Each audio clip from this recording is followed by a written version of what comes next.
Hello and welcome to episode 10 of the Warlord Titan build. So, sorry I've been away from the camera for a little while.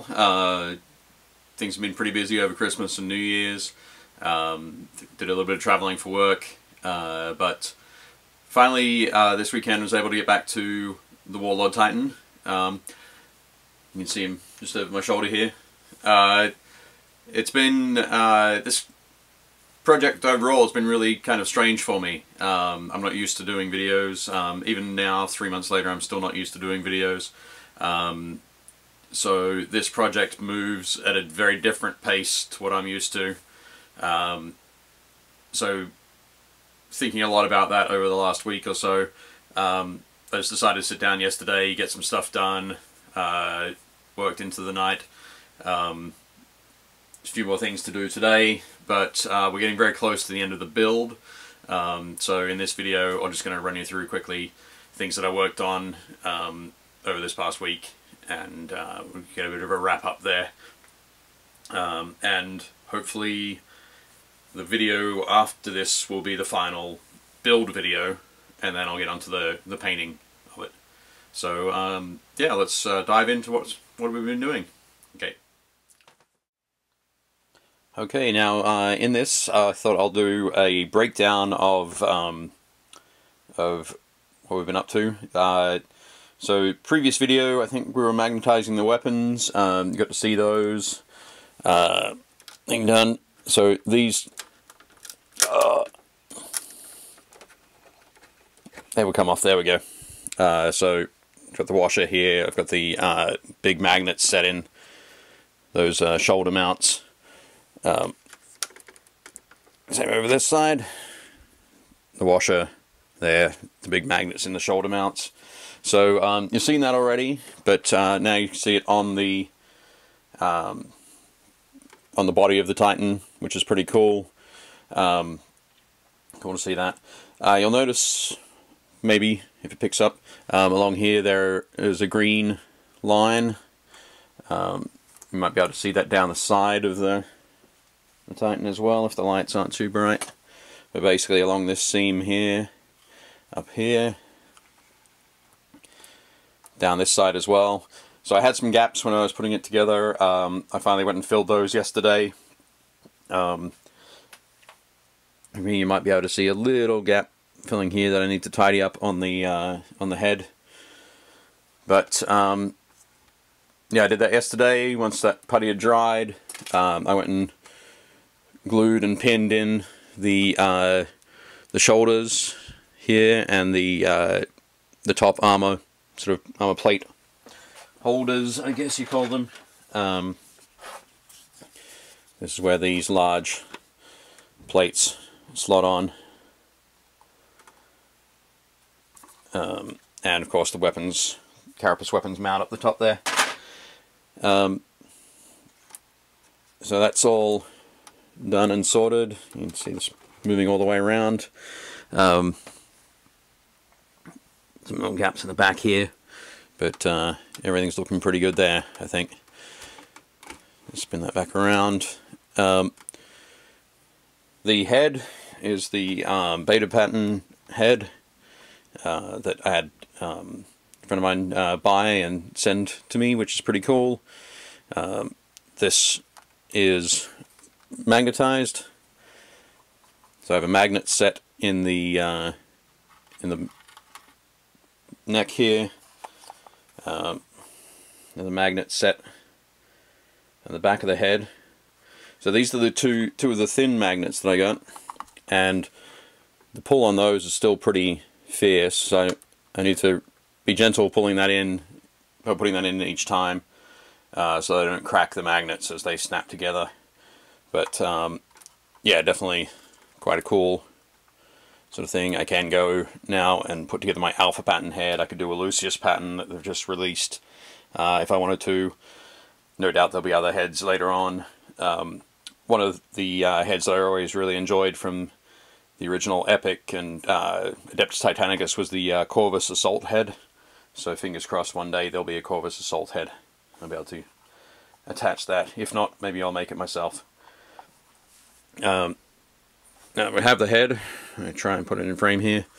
At the moment, that the top comes off, and this front faceplate comes off, so that I can paint the interior here, paint the interior details here, interior details on the top of the head there. The crew is all ready to go, so ready to get that painted. I have a feeling this might be the first thing that I paint for the Titan, but they would say start with the eyes, so I'll be messing around with that. So get that back on camera there. So that's where that will live. Yep. Then time to lift this off. The can you just if you can see there, I'll just turn this down. So in the legs here is the large thick magnet is placed. When I went and did the magnets, I'm just going to rest that there for the moment so you can see that area. I think you can see that blue section. Now, originally, I drilled into the rest that there. Pull this up. There we go. Originally, I drilled into this and was able to not drilled so far as to go all the way through, but just a little recess for it. Slipped in one of the thin magnets, glued it in with the 2-part epoxy, and yeah, I left it for 24 hours to dry. When I came back down to check everything out and make sure my polarities were all correct, discovered that that I'd messed up and I'd actually flipped this magnet from the polarity of the one in the hips. So that was kind of annoying. So I had to drill some holes, pop that out, which I was able to do. Then decided to take the Forstner bit, drilled all the way through the base, so which is only about that thick. So I drilled through that, cut this piece of plasticard. On the other side, I flipped the magnet around, made sure I had the right polarity, glued that onto the plasticard, and then slotted the plasticard into the new hole there with some more glue. So at the moment, you can hear that click as those two magnets come to pull together. It's not too bad. It does have a bit of a tendency to roll back like that.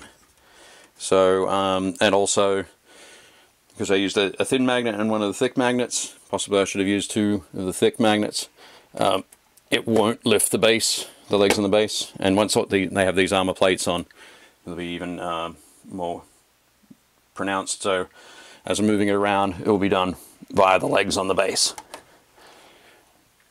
Already that's pretty heavy. So there we go.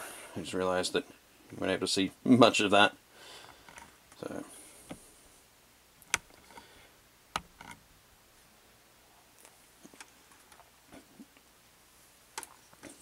okay, so we'll go back to this point. So as you can see, so the thin magnet is in the torso, the thick magnet is in the hips. I'll pull that down and listen for that click. Maybe not a click, but there we go. There's definitely some force holding those together, which is good. Originally, when I snapped it together, I didn't have these pieces glued on, and there was a bit of a wobble. There's still a bit of a wobble there, but I think once I have things like the head back on, the armor plates around it, the armor plates on the chest, the rest of the weight really falls just this side of that pivot point, so it'll sort of keep holding it forward. Things like volcano cannon will be here, another one over this way. So yeah, that's all looking pretty good.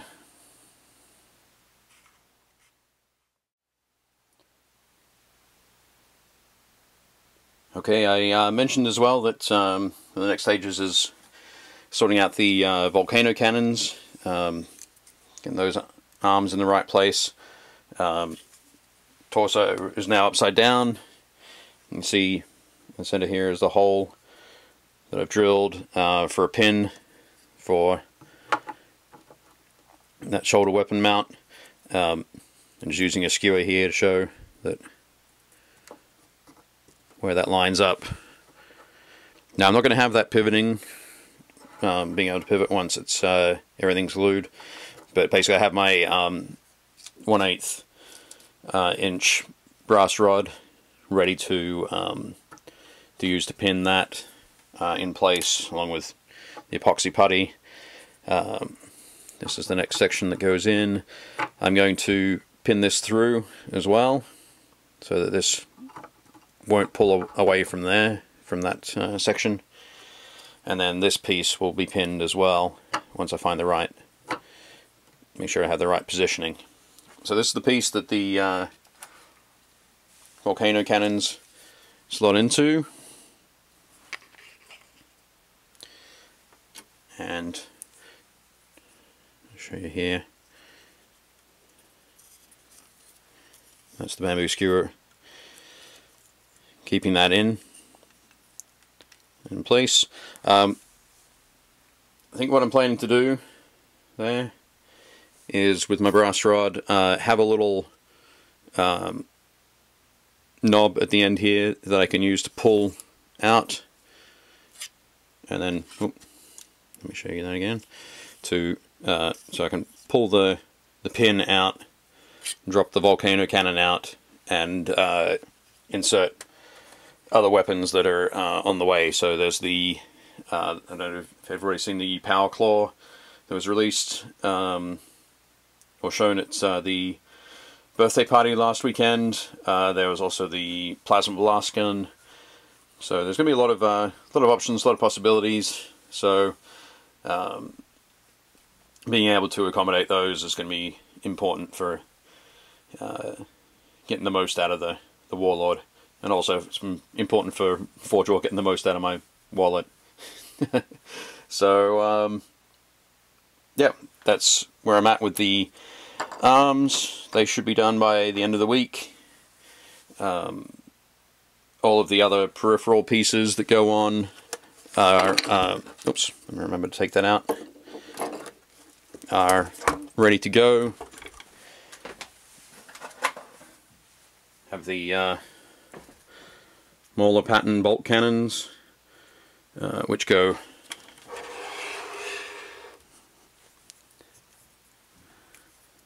up the front here. Just when a volcano cannon, or two volcano cannons and two turbo laser destructor arrays just aren't enough. Mauler bolt pattern, Mauler pattern bolt cannon. And the other ones are the twin link las cannons, which are in the back here as a rear defense. So they swivel. They don't go up and down. Didn't want to worry about that. So they're just going to be pointed at the vehicles coming, trying to flank the Warlord.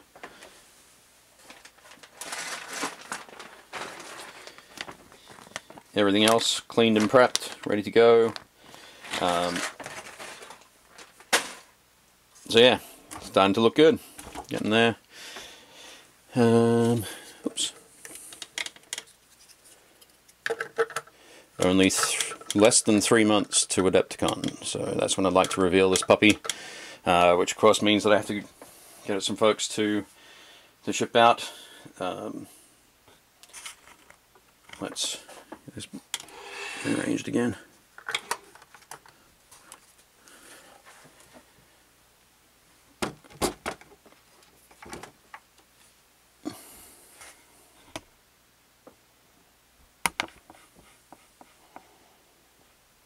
So, finally getting there. Thanks for sticking with me. as I said, hopefully next video will be the final build or tour of the build. Then I'll be able to jump into the painting. Depending on how I'm feeling, maybe we'll intersperse that with a painting of the head or something like that. So there we go. If you like, you can head over and check out my Patreon campaign page. It's patreon.com/Dave Taylor. Check me out on Instagram at Dave Taylor Miniatures. And I'd also like to take this opportunity to thank a couple of friends who've been supporting me with my video endeavors. That's Mel Bowes, who's better known as the Terrain Tutor in the UK. He has a Patreon page. You can check that out as well. And Ash Barker from Guerrilla Miniatures Gaming, who does excellent gaming videos. So there we go. I think I'll leave it at that. Thank you very much.